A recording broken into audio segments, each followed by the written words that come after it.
দলগুলোর কাছে জাতীয় সনদের খসড়া পাঠানো হচ্ছে কাল। ৩১ জুলাইয়ের মধ্যে আলোচনা শেষ করার আশা।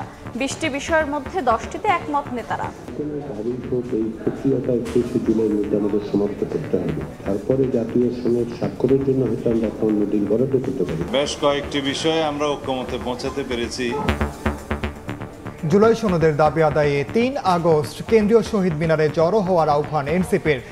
রাষ্ট্র কাঠামো পরিবর্তনের উপলব্ধি থেকেই সচেতনভাবে এগোচ্ছে বিএনপি। ৩রা আগস্ট জুলাই ঘোষণাপত্র এবং জুলাই সনদের দাবিতে আমরা জড়ো হচ্ছি শহীদ মিনারে। রাষ্ট্র কাঠামোটি পরিবর্তন আনা দরকার, সে ব্যাপারে আমরা অত্যন্ত সচেতনভাবে আমরা সামনের দিকে এগোচ্ছি।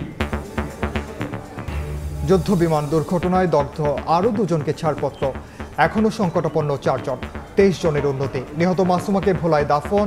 কুমিল্লায় মাহতাবের সমাধিতে নৌবাহিনীর শ্রদ্ধা। একনেকে অনুমোদন পায়নি ৩৬ জুলাই আবাসন প্রকল্প। প্রস্তাবিত বরাদ্দ ও সমীক্ষা যাচাই অসঙ্গতি জানালেন উপদেষ্টা। অহেতুক খরচের বিআরটি প্রকল্প গলার কাঁটা। গুলশানে চাঁদাবাজির মামলায় 4 জন 7 দিন করে রিমান্ডে। বৈষম্য বিরোধী ছাত্র আন্দোলনের কেন্দ্র ছাড়া সারা দেশের সব কমিটি স্থগিত ঘোষণা সভাপতির। কানাডা, দুবাই, কাতারে সাবেক বিমান বাহিনী প্রধানের সম্পদের খোঁজ। দেশেও 5 কোটি টাকার বেশি অবৈধ সম্পদের তথ্য দুদকে। রিমান্ডে জনতা ব্যাংকের সাবেক চেয়ারম্যান। এবং ভারত ভিয়েতনামের চেয়েও শুল্ক হার কমাতে চায় বাংলাদেশ।